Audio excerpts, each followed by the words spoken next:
Um, One of the things, especially for I think a Westerner, is we have the tendency of wanting to be very proactive and kind of mapping out where we need to be next, or 3 years, or 5 years, and 7 years.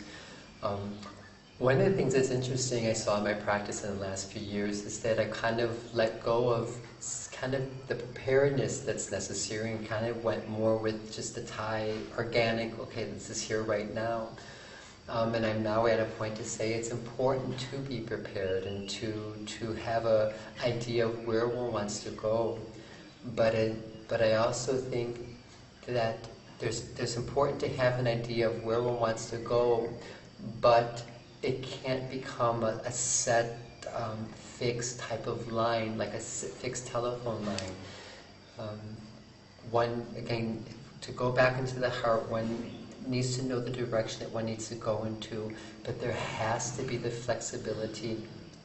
One of the greatest teachings I think I've received at Wat Sangatan, and it's been taught to me over and over, they say with Westerners, one of the difficulties with Westerners in the spiritual path is that they want to, and this includes myself, we want to go straight forward. If we're at an intersection, we'll say, okay, let's use our systems and let's use our technology to say, okay, we're at a three-way intersection, we want to go forward, but there's a forest there, or there's a blockage there. How do we get across to the other side? And what is the most effective and efficient way of going from point A to point B? But so many of the Thai masters at Wat Sangatan have taught me you've got to be willing to walk around the block. You don't necessarily have to make a bridge to the other side or have to create the most effective way of going from point A to point B. What's essential is you might need to go up. If you need to get to Vientiane in Laos, you might need not to go straight from Bangkok to Vientiane, but you might need to go to Chiang Mai first, then go up to Luang Prabang, and then go to Vientiane. Circumstances may say you might need to take a diversion, and that could be anywhere from a few months to a year or two.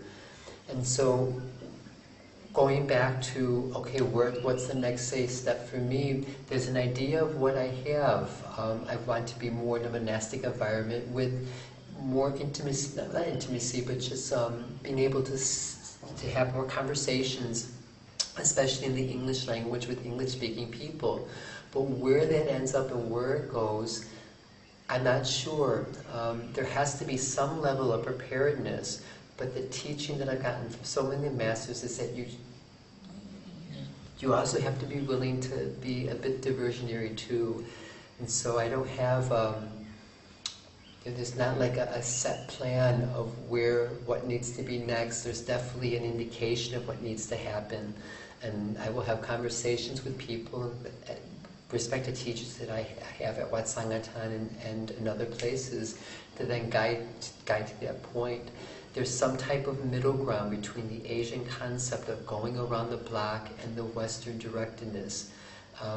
Where the line is at one particular time, it's always going to be a dance, but it's something, there's something that is valid in both ways that can be brought together to take one forward. But it's not a formula, it's not like something set in stone. And that is, even if I'm not being totally clear, there's a general framework. I know where I would like to go to, but how it actually gets to that point, I might need to go in a little bit more of a circuitous way in order to get to that point. Does that